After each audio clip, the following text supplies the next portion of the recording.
Most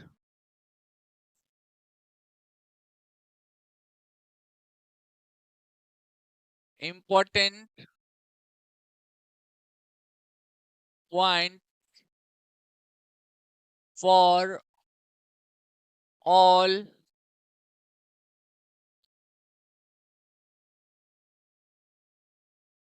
competitive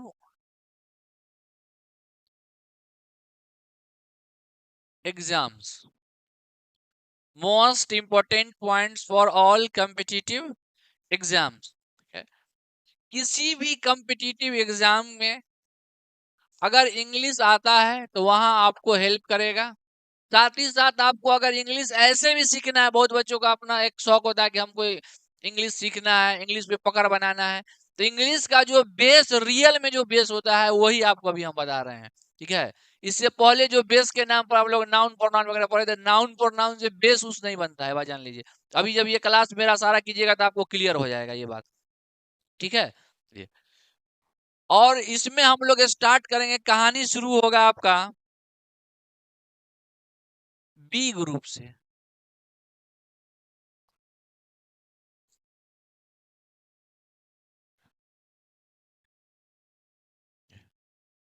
और B group हम बता चुके हैं आपको कि बी ग्रुप किसको बोला जाता है।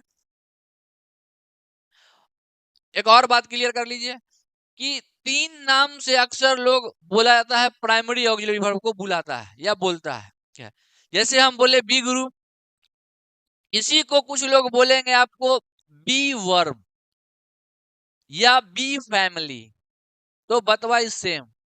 बी ग्रुप बोले, बी वर्ब बोले, बी फैमिली बोले, सेम बात है। सेम चीज डू के साथ आएगा, कोई बोल देगा do verb, do group, do family, same चीज है।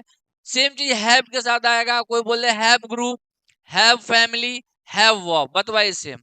कभी कभी छोटे मोटे एग्जाम में कई बार आया है डायरेक्शन कि fill in the blanks with be verb, question आता है कि fill in the blanks with be verb.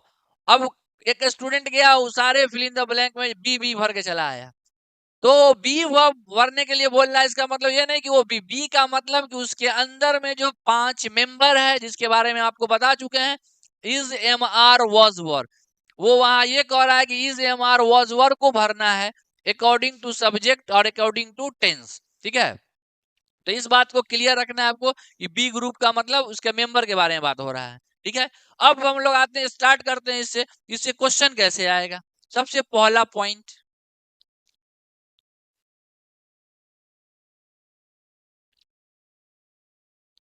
सबसे पहला पॉइंट है कि अगर किसी सेंटेंस में,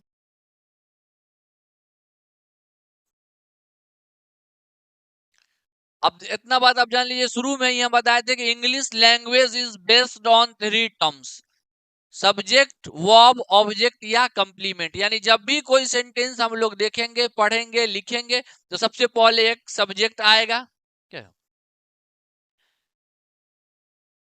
और उसके बाद आता है बात कि अगर उस सब्जेक्ट के बाद बी ग्रुप आ जाए, तो बी ग्रुप में 5 मेंबर है, इज, एम, आर, वॉज, वर। जब भी किसी सेंटेंस में बी ग्रुप आ जाए, इज, एम, आर, वॉज, वर, और ये ऑक्सिलरी वर्ब का काम करे, तो मेन वर्ब का कौन कौन सा फॉर्म आ सकता है इसके बाद। क्योंकि कॉन्सेप्ट हम बता चुके हैं कि ऑक्सिलरी वर्ब किसी भी सेंटेंस में अकेला नहीं आ सकता है, तो जैसे ही ऑक्सिलरी वर्ब आएगा तो मेन वर्ब को आना पड़ेगा। ठीक है, और आपको ये भी पता है कि मेन वर्ब का 5 रूप होता है, 5 फॉर्म्स होता है, तो यहीं पे आपको सिखाएंगे कि कौन कौन सा फॉर्म आ सकता है, छाटन विधि जिसको देहाती भाषा में बोला जाता है, कैसे आप ऑप्शन को सेकेंडों में एलिमिनेट कर दीजिएगा, छांट दीजिएगा। जो 4 ऑप्शन आपको एग्जाम में मिलेगा, उसमें से 3 गलत ऑप्शन होगा, एक सही ऑप्शन होगा। नॉर्मली बीपीएससी का एग्जाम होगा अगर, तब उसमें ऑप्शन पूछने है, सिर्फ तरीका बदल देगा। ठीक है, कि आपको एक से अधिक दे दे, या फिर इनमें से कोई नहीं दे दे, लेकिन उसमें भी काम देगा आपको, क्योंकि हम बता देंगे कौन कौन सा ऑप्शन यहाँ पर आ सकता है। तो जो नहीं आ सकता है वो तो गलत ही होगा। ठीक है, तो यहीं पर हम लोग सीखेंगे छाटन विधि। तो यहाँ पर देख लीजिए कि बी ग्रुप आया है और ऑक्सिलरी वर्ब का काम कर रहा है। ठीक है, जो भी आदमी गुड मॉर्निंग बोल रहे हैं तो सबको वेरी गुड मॉर्निंग। और अभी फिलहाल आप अपने लेक्चर पे ध्यान दीजिए, पढ़ाई पे ध्यान दीजिए। ठीक है, कोई डाउट वगैरह हो कोई तो आप उस पे कमेंट कीजिए। ठीक है, हम कोशिश करेंगे इसको क्लियर करने का। ठीक है, हाँ, नहीं तो आप फालतू का कमेंट वमेंट नहीं कीजिए। ठीक है, आप पूछेंगे कुछ हो तो कीजिएगा कमेंट कि बताइए, जैसे अभी ये पूछ रहे हैं कि बी ग्रुप आया, is am are was worth, इसके साथ मेन वर्ब का कौन कौन सा फॉर्म आ सकता है, अगर किसी को पता है तो बता सकते हैं। ठीक है, कमेंट में। ठीक है, जो भी आदमी अभी लाइव है। ठीक है, चलिए चलिए हम ही बताते हैं आपको। तो याद रखिए, यहाँ पर ध्यान दिया है कि केवल दो फॉर्म आ सकता है इसके साथ। देखिएगा, ये स्ट्रक्चर का फॉर्मेट है, एकदम होममेड स्ट्रक्चर है। ये व्हाइट क्यों हो जा रहा है बार बार?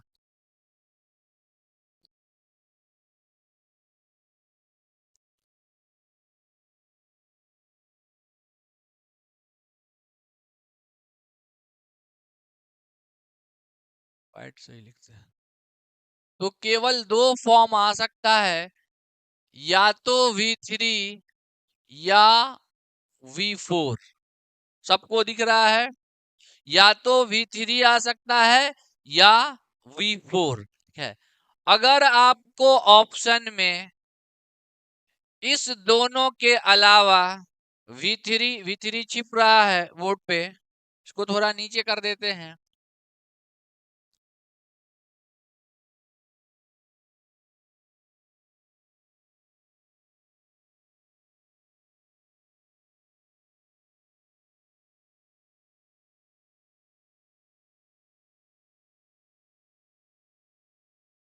तो या तो V3 आ सकता है या V4।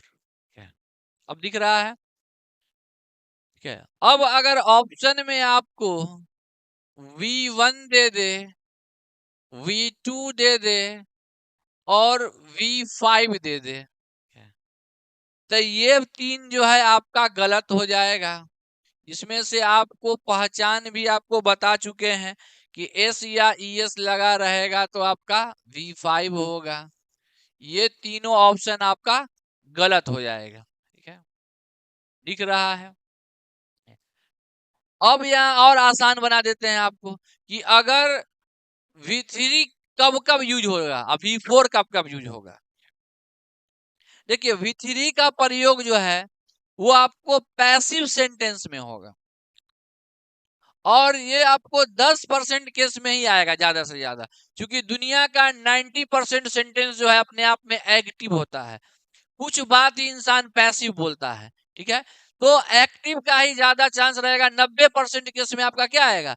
एक्टिव आएगा। 10% केस में आपका पैसिव आएगा, तभी आपका यहाँ पे V3 आएगा। तो इसका एक और पहचान बता दें कि सेंटेंस के लास्ट में बाई प्लस एजेंट लगा हो तो समझ जाएंगे कि सेंटेंस हमारा पैसिव है। सेंटेंस के लास्ट में आप ऐसे भी एकेडमिक लेवल पे पढ़े होंगे एक्टिव पैसिव का, भी तो इतना पता होगा जरूर कि सेंटेंस में बाई लगता है या V3 आता है, वर्ब का तीसरा फॉर्म आता है। तो 10% केस में ही आपका V3 आएगा, बचा जो आपका 90% केस, तो उसमें आपका सिर्फ V4 आएगा। ठीक है, तो यहां से आपका आसान हो गया चीज कि जब भी किसी सेंटेंस में बी ग्रुप आएगा नॉर्मली, तो उसके साथ मेन वर्ब का कौन कौन सा फॉर्म आएगा, तो केवल दो फॉर्म आएगा, या तो V3 या V4। और V1 V2 V5 अगर आ गया तो आपका गलती हो जाएगा। अब इसका क्वेश्चन देख लेते हैं हम लोग। एक और बात आप समझ लीजिए कि अगर ये आपको कॉन्सेप्ट क्लियर है आपका, ठीक है, तो मान लिया जाए कि कोई ऐसा आपको वोकैब आया, ठीक है, जिसका मीनिंग आपको नहीं पता है, तो फिर भी आप क्वेश्चन बना लीजिएगा। ये बात अभी हम प्रूफ कर देंगे एग्जाम्पल में, प्रूफ के साथ, कि अगर वर्ड का मतलब आपको नहीं भी पता है और अगर आपका कॉन्सेप्ट क्लियर है तो आपका क्वेश्चन जो है वो बन जाएगा। ठीक है, जैसे एग्जांपल लेते हैं हम लोग क्वेश्चन,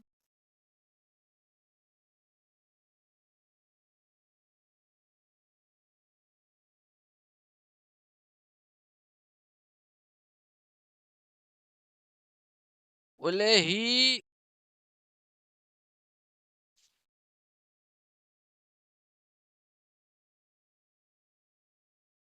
इज खाली जगह बाई हर। ये आपका छोटा सा क्वेश्चन है, ही इज खाली जगह बाई हर, और आपको ऑप्शन दे दिया। सबसे पहला ऑप्शन है, एक शब्द आया है कॉनिंग, दूसरा ऑप्शन है कॉन्स, तीसरा ऑप्शन है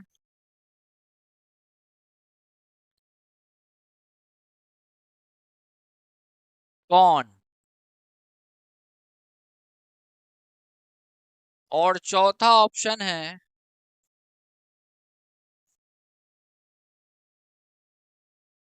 कौन। दिख रहा है ऑप्शन चारों? तो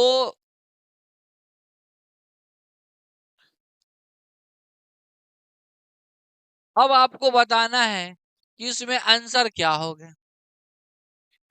अब आपको वर्ड का मतलब नहीं पता है, CON कौन का मतलब क्या होता है, फिर भी आपका जो है क्वेश्चन बन जाएगा। कैसे? तो जैसे ही हम देखें कि सेंटेंस में यहाँ पे इज आया हुआ है, तो दिमाग में आएगा कि अच्छा इज किसका मेंबर है, तो बी ग्रुप का मेंबर है। तो दिमाग में दो बात आएगा कि या तो V3 आएगा या V4, और V3 तभी आएगा जब सेंटेंस आपका पैसिव होगा। तो लास्ट में चेक कर लेंगे कि बाई प्लस एजेंट दिया है कि नहीं, तो देख लिए कि बाई प्लस एजेंट जो है दिया हुआ है। तब ये बात क्लियर हो गया कि अब आपका जो है सिर्फ V3 ही आएगा। देखिए कुछ लोग आंसर ए दे रहे हैं तो अक्सर गलती हो ही जाता है, क्योंकि पढ़ने में अच्छा लगता है।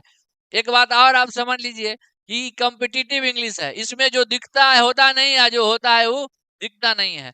पढ़ने में अच्छा लग रहा है, इस चीज पर तो जाना ही नहीं है आपको, ठीक है।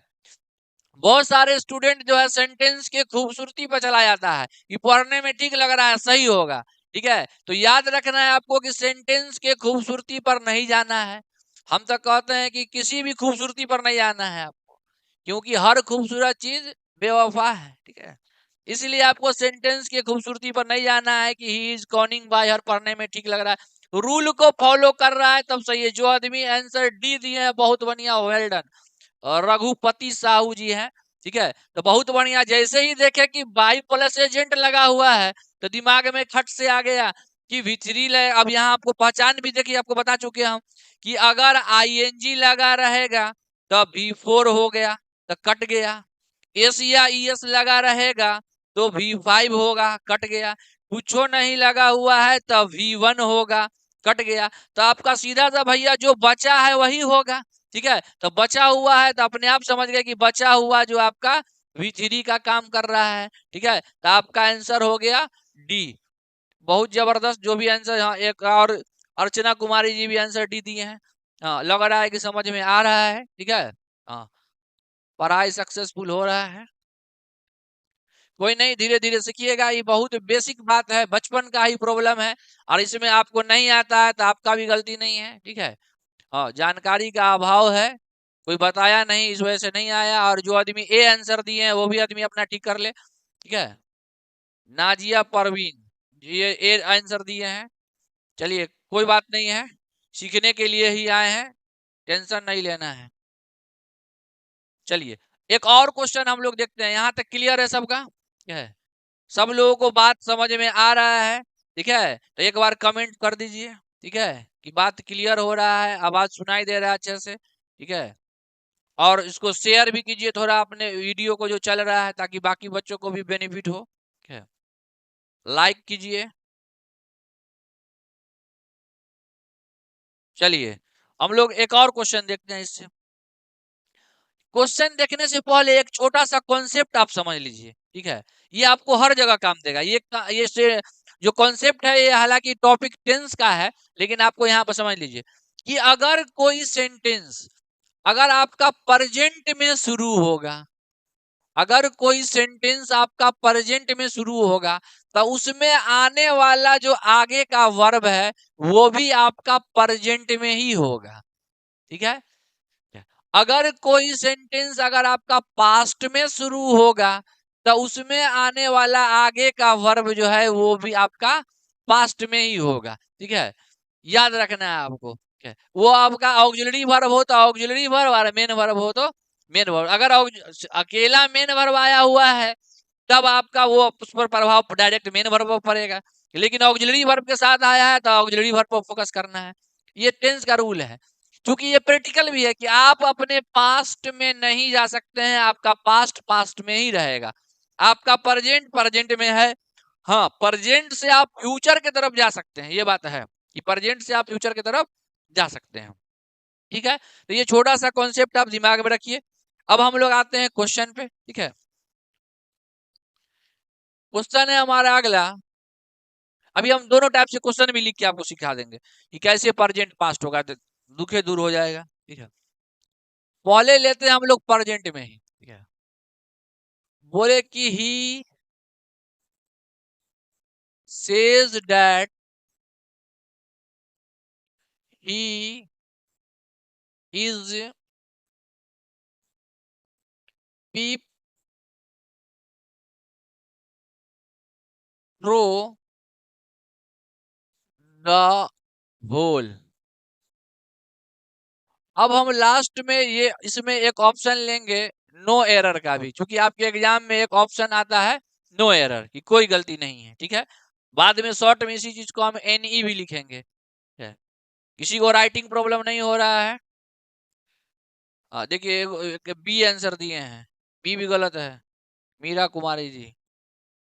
और वीडियो को शुरू से देखना है और चीजों को समझना है। चलिए, ये हो गया पहला क्वेश्चन आपका, क्या है। इसी को हम पास्ट में कैसे बना सकते हैं ये देख लीजिए। इसी क्वेश्चन को बोल देंगे he told me that he was peep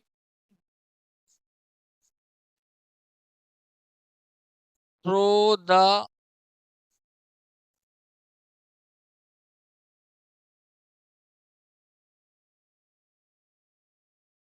through the hole।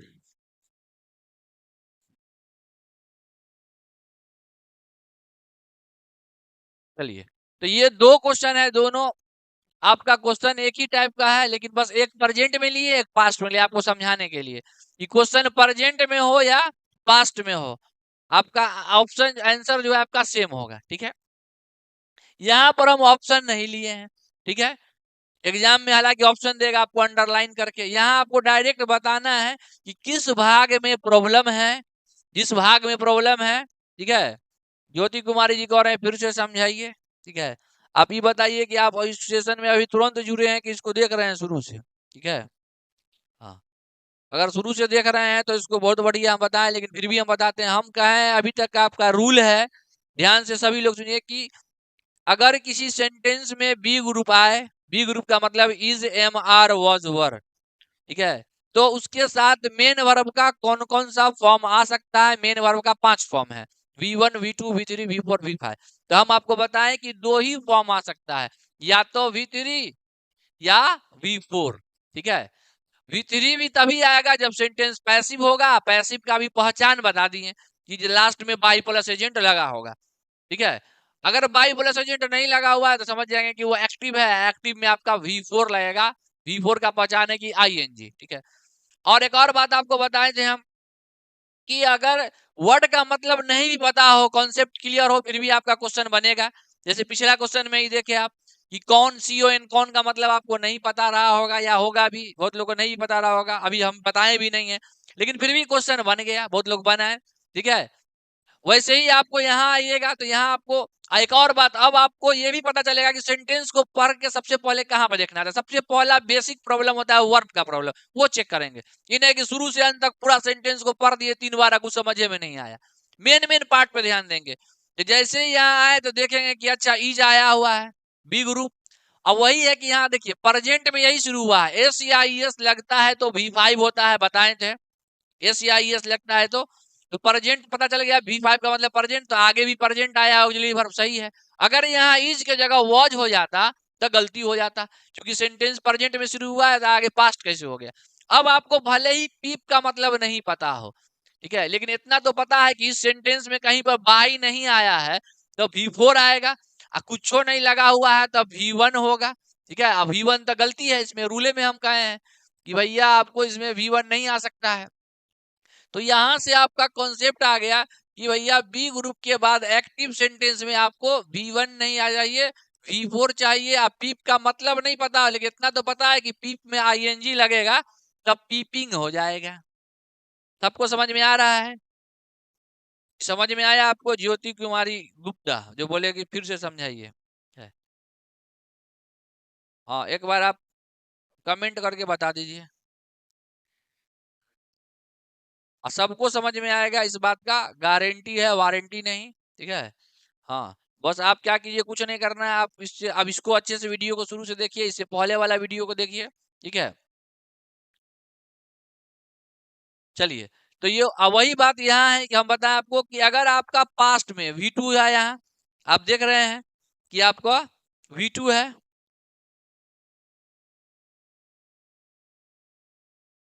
तो V2 का मतलब जो है आपका पास्ट होता है, तो इसलिए आने वाला ऑक्सिलरी वर्ब पास्ट होना चाहिए था। पास्ट में आया हुआ है, कहीं से कोई दिक्कत नहीं, वॉज आया हुआ है, दिख रहा है। अगर वॉज के जगह पर इज रहता तो गलती हो जाता, जैसे वहां था तो यहाँ प्रेजेंट था तो यहाँ भी प्रेजेंट है।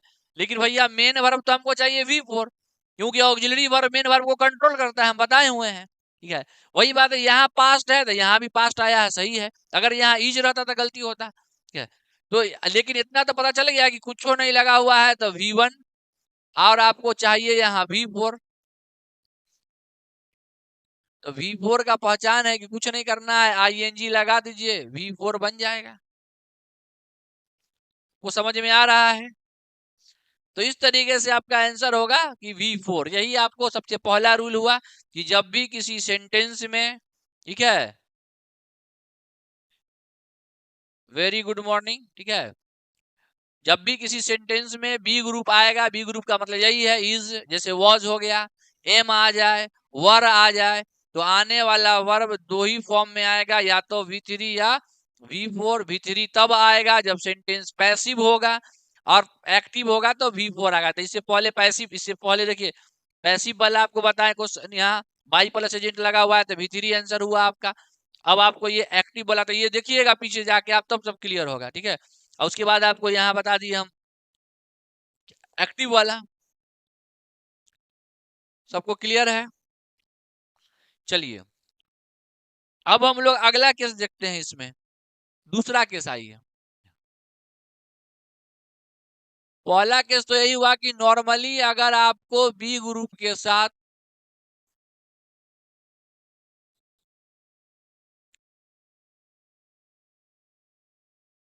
नॉर्मली आपका बी ग्रुप के साथ या तो V3 आएगा या V4, ठीक है। दूसरा केस कहता है कि अगर इसी बी ग्रुप के बाद 2 आ जाए, अगर इसी बी ग्रुप के बाद 2 आ जाए, तो अब आपका मेन वर्ब का एक ही फॉर्म यूज होगा, वो होगा आपका V1। याद रखना है कि जैसे ही बी ग्रुप के बाद 2 आएगा तो आपको यूज होगा केवल V1, ठीक है। ये अदर वर्ड को बाद में हम OW लिख देंगे, ठीक है, समझ जाइएगा। अब अगर आपको एग्जाम में यहाँ पे V2 दे दे,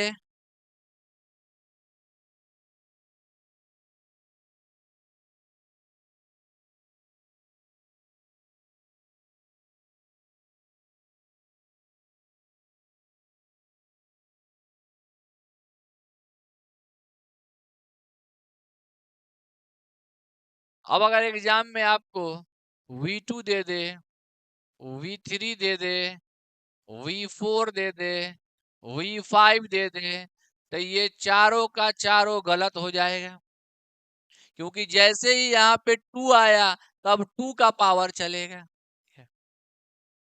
तो यहीं पर समझिएगा कि जितने तरीके से एग्जाम में आपको मॉडरेट किया जाएगा उतना तरीका हम यहाँ पर आपको बता देंगे। ठीक है, नॉर्मली अगर सिर्फ बी ग्रुप आया तो या तो V3 आया या V4, लेकिन अब कह रहा है कि बी ग्रुप के बाद 2 आ जाए, TO2, तो अब सीधे आपका V1 आएगा। ठीक है, हाँ, यहाँ पे अदर वर्ड लिखा हुआ है, इसको आगे से हम शॉर्ट में OW लिख देंगे, आप समझ जाइएगा। ठीक है, अब देख लेते हैं इसका question.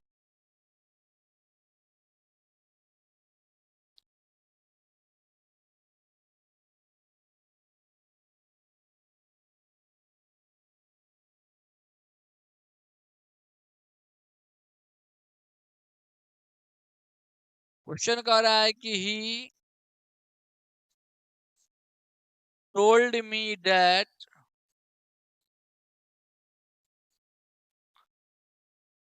he was to went deer.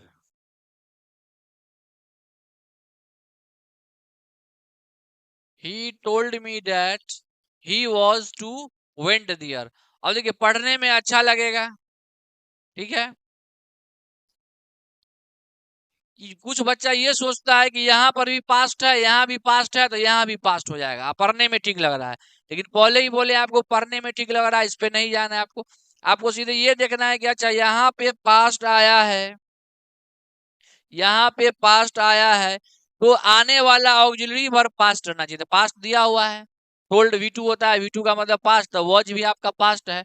लेकिन जैसे ही अब 2 आ गया तो यहाँ पे आना चाहिए था V1, दिया हुआ है V2,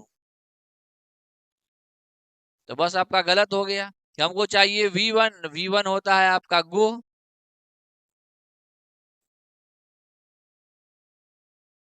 ठीक है, तो 2 पॉइंट आपका क्लियर हुआ बी ग्रुप से, कि जब भी किसी सेंटेंस में आपको बी ग्रुप आएगा तो या तो V3 आएगा या V4 आएगा नॉर्मली, और अगर 2 आ गया तो आपका V1 आएगा। और इसी सेंटेंस का प्रयोग, जो इस एक्सप्रेशन का प्रयोग आपको स्पोकन इंग्लिश में जो है प्लान बताने के लिए किया जाता है। जैसे आई एम टू गो कोई बोल दिया, ठीक है, तो वो अपना प्लान बता रहा है। ठीक है, या जो भी हो, she was to die, my beloved is to come. ठीक है, तो ये इसको आप स्पोकन इंग्लिश में भी यूज कर सकते हैं, आपको प्लान बताने के लिए, योजना बताने के लिए। चलिए, तो 2 पॉइंट आपका क्लियर है।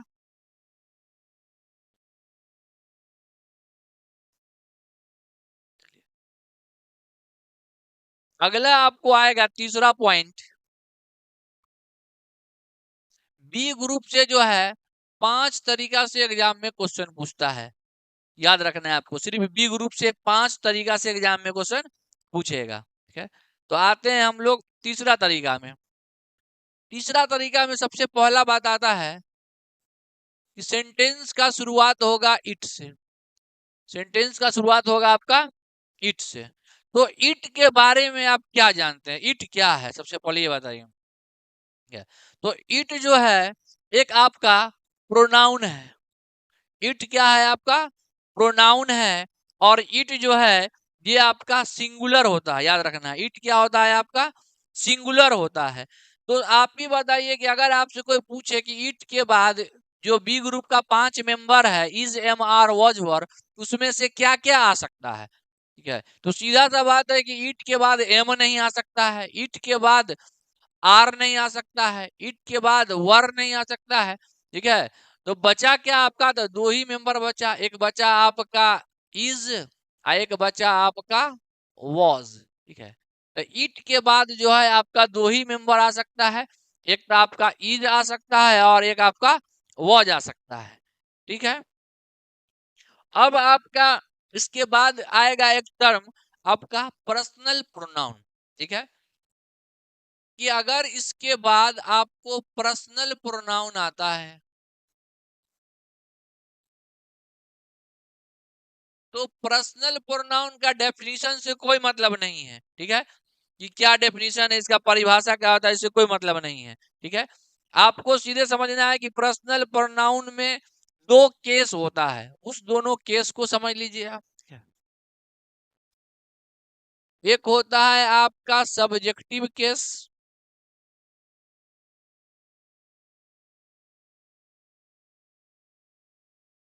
एक होता है आपका सब्जेक्टिव केस,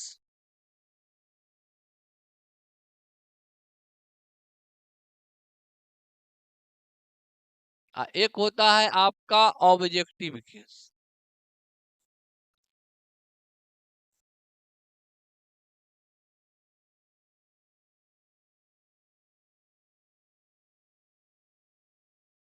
आप भी पहले से जानते होंगे। अब इसमें जो जो मेंबर आता है, आपका आई आता है, वी आता है, यू आता है, दे, ही, सी और it. I, we, you, they, he, she, it.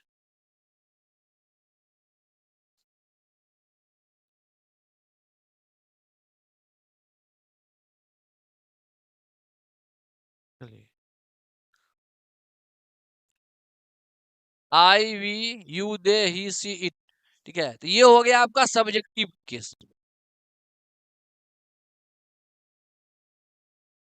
अब आपको यहीं पे एक और बात पता चलेगा कि आप कितना बात जो है स्पोकन इंग्लिश में गलत यूज करते हैं। ठीक है, अब इसी का ऑब्जेक्टिव केस लीजिएगा तो आई का हो जाएगा मी, वी का हो जाता है अस, यू का यू ही रहता है, दे का हो जाएगा आपका देम, ही का हो जाएगा आपका हिम, सी का हो जाएगा हर, और इट का इट ही रहता है। तो ये दो केस हुआ आपका सब्जेक्टिव केस, ऑब्जेक्टिव केस। तो बोल चाल के भाषा में इंसान अक्सर ये यूज करता है, अक्सर गलत भी बोलता है। जैसे आप ही से कोई, आप अपने रूम के अंदर हैं, आपका कोई डोर नॉक किया, ठीक है, तो आप एक क्वेश्चन करते हैं कि हु इज इट। आपका क्वेश्चन होता है हु इज इट, तो सामने वाला जवाब देता है कि आपको कि इट इज मी। आप भी बोलते होंगे या इट्स मी, अक्सर स्पोकन इंग्लिश में बोलता है। तो आपको यहाँ पे पता चल जाएगा कि ये सही है कि गलत है। तो रूल क्या होता है कि जब भी किसी सेंटेंस का शुरुआत इट से हो और उसके बाद इज या वॉज आए, तो उसके बाद जो आने वाला पर्सनल प्रोनाउन है उसका सब्जेक्टिव केस का इस्तेमाल होता है, ऑब्जेक्टिव केस का इस्तेमाल नहीं होता है। उसका सब्जेक्टिव केस का यानी कि ये वाला आपका सही होगा, ठीक है, इधर वाला आपका गलत होगा, सीधा समझ लीजिए। आपका सब्जेक्टिव केस का इस्तेमाल होता है, ऑब्जेक्टिव केस का इस्तेमाल नहीं होता है। ठीक है, हाँ। तो अगर आपको कोई कहता है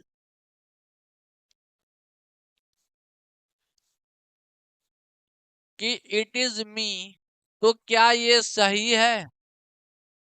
आप ही बताइए।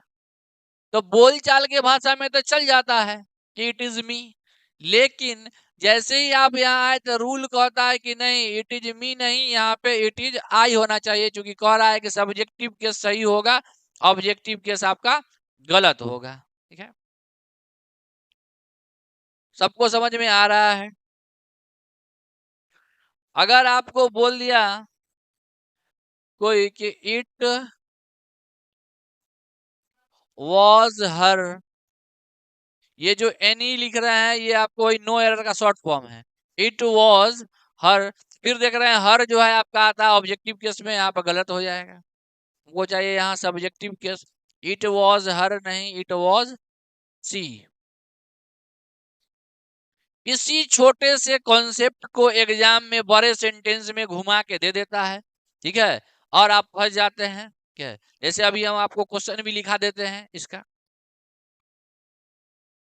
सबको समझ में आ रहा है? कमेंट करके बताइएगा। जो भी आदमी बीच में आए हैं तो हो सकता है नहीं समझ में आए, तो उसको शुरू से एक बार वीडियो को तेजी में देख लीजिएगा। है, इसके पहले वाला लेक्चर भी आप देखिएगा, ज्यादा क्लियर होगा। तो इसका एक क्वेश्चन आपको लिखा देते हैं, देखिए क्वेश्चन कैसे फंसाएगा।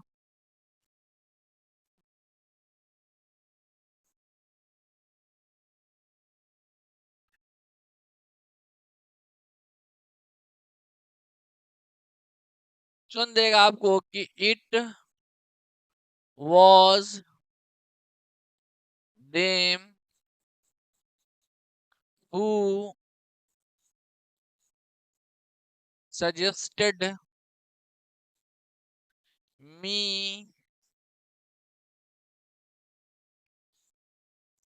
टू बी at the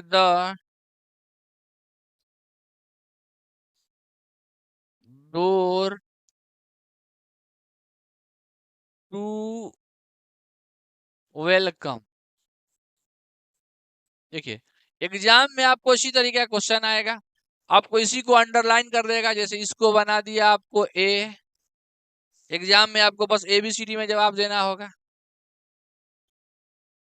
इसको बना दिया आपको ए, ये वाला ये है एक ही सेंटेंस, ये नहीं समझिए कि अलग अलग है।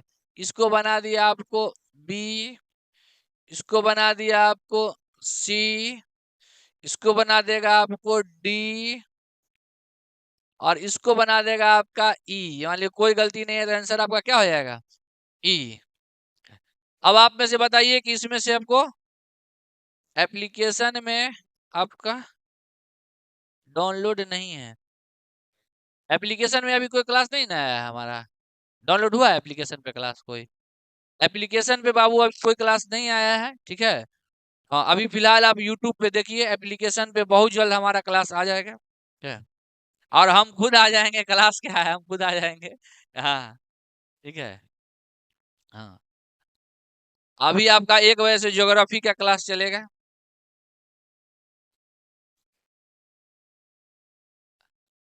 हाँ, किसका? हाँ, और जो भी लगभग जो भी एग्जाम आपका टीचिंग से रिलेटेड है, ठीक है, भले एग्जाम का नाम अलग हो लेकिन टॉपिक तो सेम है सब में, ठीक है। पूछने का तरीका थोड़ा सा अलग होता है, थोड़ी ना उसमें अब बदल जाएगा, इंग्लिश बदल जाएगा या ज्योग्राफी बदल जाएगा। इसलिए माइंड सेट करके एक जगह पे पढ़िए ढंग से, जबरदस्त तरीके से, ठीक है। आप लोग अभी इस क्वेश्चन का जवाब दीजिए, तो कौन कौन लोग दे रहे हैं?